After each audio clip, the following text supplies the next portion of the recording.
Welcome students in government school lesson के पीके। आज हम 6th क्लास के जनरल साइंस के फर्स्ट चैप्टर को कंटिन्यू करेंगे। आज का हमारा टॉपिक है cell the building block of life, हुलिया ज़िंदगी की बुनियादी इकाई। टॉपिक स्टार्ट करने से पहले आप ये डायग्राम देखें। यहाँ पर एक दीवार में आप देख रहे हैं कि एक ईंट दूसरी ईंट के साथ मिलकर एक दीवार बनाती है। यही एग्जांपल हमारे पास लिविंग ऑर्गेनिजम्स की भी हैं, जिनमें एक सेल दूसरे सेल के साथ मिलकर ह्यूज ऑर्गेनिज्म बनाता है। आज का हमारा टॉपिक है, let's start your reading. Cell, the building block of life. A wall is made up of bricks. Its building block or structural unit is a brick. Likewise, all living things, plants and animals, are made up of small structural units called the cells. Walls are built up of bricks joined together. Similarly, plants and animals are built up of cells joined together. Every part of a living thing has different types of cells and perform different functions. Since all the functions in living things are performed within the cells, therefore the cell is considered as a structural and functional unit of all living things. इस topic में हमने भी ये पढ़ा है कि हमारे पास दीवारें एक ईंटों से मिलकर बनती हैं। इस वजह से दीवार की जो बुनियादी इकाई है वो एक ईंट होती है। इसी तरह से तमाम लिविंग ऑर्गेनिज्म में उसका जो बुनियादी स्ट्रक्चर है वो सेल होता है। दीवारों में भी ईंटें एक दूसरे के साथ मिलकर दीवार बनाती हैं, तो लिविंग थिंग्स में, चाहे वो प्लांट्स हों, एनिमल्स हों, उनमें भी एक सेल दूसरे सेल के साथ मिलकर ह्यूज बॉडी बनाता है। लिविंग थिंग्स के डिफरेंट पार्ट्स में डिफरेंट जो उसके हिस्से होते हैं उसमें डिफरेंट फंक्शन परफॉर्म होते हैं, तो ये तमाम फंक्शन सेल के अंदर परफॉर्म होते हैं। इस वजह से सेल को लिविंग ऑर्गेनिज्म का स्ट्रक्चरल और फंक्शनल यूनिट कहा जाता है। Figure 1.3 shows the cells of a thin membrane of an onion and cells of a frog skin. बच्चों, आपके लिए जानना ये दिलचस्प होगा कि हमारे पास सेल की दो टाइप्स हैं, एनिमल सेल और प्लांट सेल। एनिमल में जो सेल पाया जाता है वो प्लांट्स में पाए जाने वाले सेल से मुख्तलिफ होता है। अब यहाँ पे आपको ये डायग्राम दिखाई गई हैं। पहले वाली जो डायग्राम है ये फ्रॉग है, यानी कि एनिमल सेल की एग्जाम्पल है। इसमें आप देखेंगे तमाम सेल्स हैं और इनके सेंटर में न्यूक्लियस मौजूद है, ब्लैक कलर का जो डॉट है, और इनकी पूरे सेल की जो शेप है वो ओवल है या सर्कुलर है। जबकि दूसरी साइड पे अनियन है, यानी कि ये प्लांट सेल की एग्जांपल है, तो इसके सेंटर में भी न्यूक्लियस तो मौजूद है लेकिन इसकी शेप रेक्टेंगुलर है। Animal and plant cell, although different cells are of different shape, size and structure, but they have the same common basic structure. कहते हैं कि तमाम सेल्स में अगरचे उनकी साइज़, उनकी शक्ल और उनका स्ट्रक्चर, उनकी साख्त मुख्तलिफ होती हैं, लेकिन फिर भी उनमें कुछ बुनियादी स्ट्रक्चर जो है, बुनियादी साख्त वो एक जैसी होती है। अब यहाँ पे हम दोनों सेल्स का बुनियादी स्ट्रक्चर स्टडी करेंगे। The general structure of an animal and a plant cell is given below.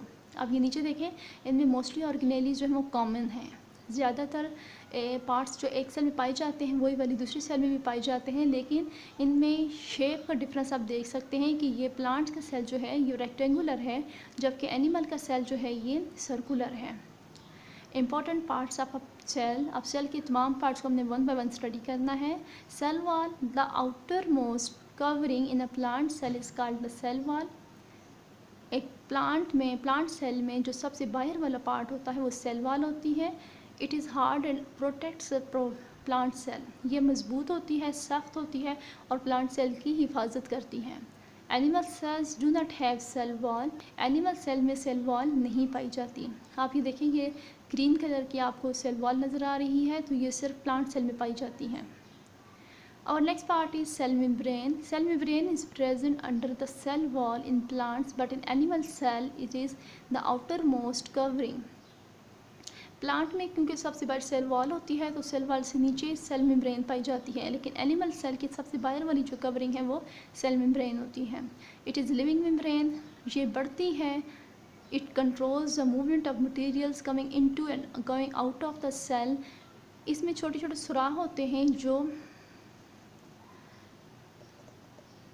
छोटे सुराख होते हैं जो सेल में साल्ट्स और मिनरल्स के अंदर और बाहर जाने को कंट्रोल करते हैं।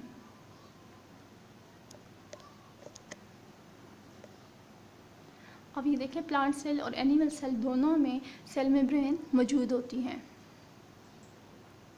Our next part is cytoplasm. Cytoplasm is a thick, viscous liquid which fills the space between the nucleus and the cell membrane. Cytoplasm एक गाढ़ा मेलूल होता है जो न्यूक्लियस और सेल मेम्ब्रेन के दरमियान वाले हिस्से को भर देता है। It contain many other cell parts. बाकी पार्ट्स हम स्टडी करेंगे वो सारे साइटोप्लाज्म में ही सस्पेंडेड होते हैं, मौजूद होते हैं। आप ये देखिए ये ब्लू कलर का आपको ये साइटोप्लाज्म नज़र आ रहा है, ये प्लांट सेल में भी मौजूद है और एनिमल सेल में भी मौजूद है। Our next part is nucleus. Nucleus is the most important part of the cell. It controls all the activities of the cell. तो प्यारे बच्चों सबसे इम्पोर्टेंट पार्ट सेल का न्यूक्लियस होता है क्योंकि सेल के अंदर जितनी भी एक्टिविटीज़ परफॉर्म होती हैं वो तमाम की तमाम न्यूक्लियस ही कंट्रोल करता है। अब ये देखें प्लांट सेल और एनिमल सेल दोनों में हमारे पास न्यूक्लियस मौजूद है। Our next part is mitochondria. Mitochondria are involved in the production of energy. Mitochondria का काम एनर्जी पैदा करना है, तवानाई पैदा करना है and are called the power house of the cell. इसी वजह से इसे सेल का पावर हाउस कहा जाता है। जैसा कि आप जानते हैं सेल के अंदर बहुत सी एक्टिविटीज़ परफॉर्म की जाती हैं, बहुत से काम होते हैं, उन्हें करने के लिए एनर्जी की ज़रूरत होती है, तो वो एनर्जी माइटोकॉन्ड्रिया प्रोड्यूस करता है। अब ये देखें माइटोकॉन्ड्रिया मौजूद हैं, ये एनर्जी प्रोड्यूस करते हैं। Our next part is vacuole. Vacuole is a sac-like structure which stores waste material for some time before its removal from the cell. Cell के अंदर भी वेस्ट मटेरियल प्रोड्यूस्ड होता है, उसको एकदम से रिमूव करने की बजाय कुछ देर के लिए थैली की तरह का एक स्ट्रक्चर जिसे वैक्यूल कहते हैं उसमें स्टोर किया जाता है। अब ये देखिए प्लांट सेल में वैक्यूल साइज़ में बहुत बड़ा है और ज़्यादातर जगह को इस वैक्यूल ने घेर लिया है, इसी वजह से इसका न्यूक्लियस जो है वो एक साइड की तरफ चला गया है। जबकि एनिमल सेल में छोटे छोटे से बहुत से वैक्यूल मौजूद होते हैं जो पूरे सेल में फैले हुए हैं। Our next part is centriole. Centriole are present in animal cells. Centriole plant cell में नहीं पाए जाते बल्कि ये सिर्फ एनिमल सेल में होते हैं। Each animal cell has two centrioles which are involved in cell division. आप जानते हैं कि सेल तकसीम होकर ज़्यादा तादाद में प्रोड्यूस होते हैं, तो ये सेंट्रियोल जो हैं ये एनिमल के सेल की तकसीम में इन्वॉल्व होते हैं। अब देखें ये सिर्फ एनिमल सेल में पाए जाते हैं। Our last but not the least part is chloroplast. Chloroplast is present in plant cell. Chloroplast सिर्फ प्लांट सेल में पाया जाता है, ये एनिमल सेल में नहीं होता। Chloroplast consist green pigment called chlorophyll. Chloroplast के अंदर एक ग्रीन कलर का सब्सटेंस होता है। The chlorophyll helps plants to prepare their own food by photosynthesis. Photosynthesis का प्रोसेस यानी कि पौधों की अपनी खुराक को तैयार करने का जो प्रोसेस है वो क्लोरोफिल में ही होता है और क्लोरोफिल की वजह से ही हमें पौधों का रंग ग्रीन नज़र आता है। अब ये देखें ये क्लोरोप्लास्ट जो हैं आपको ग्रीन कलर के नज़र आ रहे हैं, तो इनकी वजह से पौधे अपनी खुराक को तैयार करने के काबिल होते हैं। अगर वीडियो आपको अच्छी लगी हो तो इसे लाइक करें, शेयर करें, कमेंट में बताएं और चैनल को सब्सक्राइब करें।